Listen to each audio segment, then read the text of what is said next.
کو آوارہ کر دیتا ہے.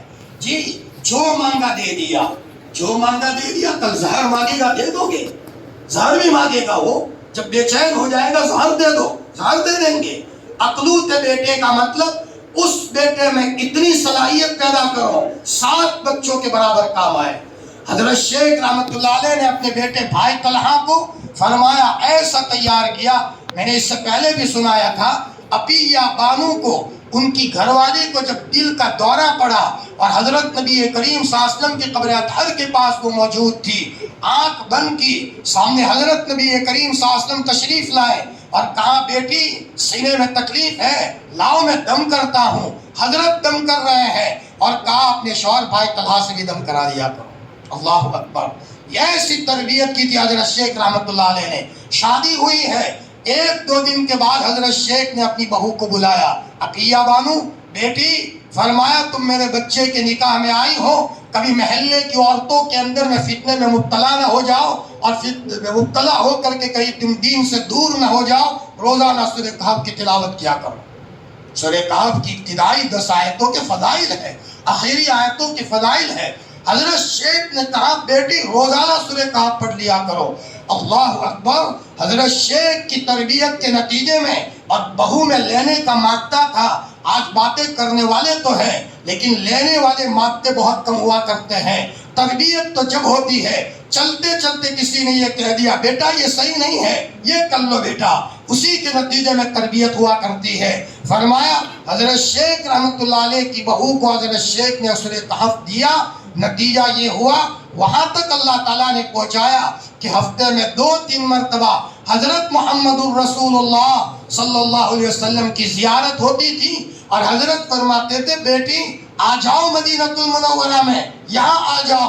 چنانچہ یہاں سے سفر ہوتا تھا اور آخری عمر میں جو ویل چیئر پر جاتی تھی اور مسجد نبوی کا گنبد خضرا کا گنبد نظر آتا تھا اور مسجد نبوی کے گیٹ سے جاتی تھی تو روتی ہوئی جاتی تھی یا رسول اللہ میں آ گئی ہوں، یا رسول اللہ میں آ گئی ہوں. اور وہاں حضرت کے قدموں کے پاس بیٹھ کر رومال ڈال کر یعنی کہ وہاں پردے کے دائرے میں فرمایا درود شریف کی کثرت کرتی جا رہی ہیں.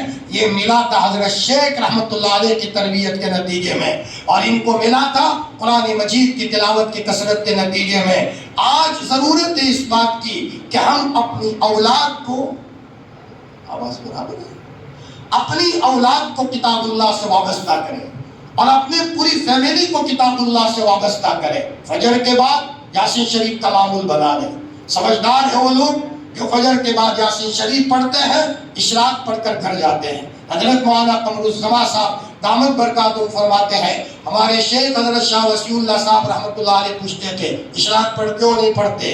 اشراق پڑھنے پر عافیت کا وعدہ ہے، شام تک کے کام اللہ تعالیٰ عافیت سے کرے گا. اور علامہ ابن تیمیہ رحمۃ اللہ علیہ جو عربوں کے بہت بڑے امام گزرے ہیں، فجر کے بعد 4 زانو بیٹھ کر اشراق پڑھ کر جاتے تھے. گھر کے لوگ بلانے آتے تھے، ناشتہ تیار ہے تو روتے ہوئے فرماتے تھے بیٹا روحانی ناشتہ لے رہا ہوں، پہلے میرے اللہ سے مجھے بات کرنے دے پھر میں آتا ہوں. پھر جاتے تھے. یہ مسلمان کی زندگی کی کہانی ہوتی ہے. کتاب اللہ سے وابستہ ہو. کتاب اللہ میں کیا نہیں ہے؟ کتاب اللہ میں وہ دعا ہے جس کے نتیجے میں اللہ پاک نے حضرت موسیٰ علیہ السلام کو مدین میں بسیرا دیا تھا. حالانکہ پوری فرعونی لابی آپ کے پیچھے پڑی ہوئی تھی لیکن اللہ پاک نے گھر دیا، سارا نظام دیا. یہ قرآن پاک کی برکت سے. حضرت ایوب علیہ السلام بیمار ہوئے، ربی انی مسنی الضر وانت ارحم الراحمین. یہ حضرت پڑھ رہے ہیں. اللہ پاک نے حضرت جبرائیل کو بھیجا اور چشمہ حیات وہاں سے نکلا، اپنے بدن پر پانی لگایا. حضرت ایوب علیہ السلام کو اللہ پاک نے تندرستی عطا فرمائی. یہ سب واقعات بتا کر اللہ پاک ہمیں یہ کہتے ہیں کہ اگر تم بھی ان قرآن پاک سے وابستہ رہو گے اللہ کی مدد تمہاری استقبال کے لیے تیار ہے. اس لیے کتاب اللہ سے وابستہ ہونا ہے. فجر کے بعد یاسین شریف ہو، مغرب کے بعد سورہ واقعہ ہے، الف لام میم سجدہ ہے، تبارک الذی ہے. فرمایا یہ ہم پڑھے اور جو حافظ قرآن ہیں ان کو تو چاہیے کہ قرآن کثرت سے پڑھے. ابا نے سینے میں قرآن دیا ہے اور ہو سکے تو منزل پڑھے.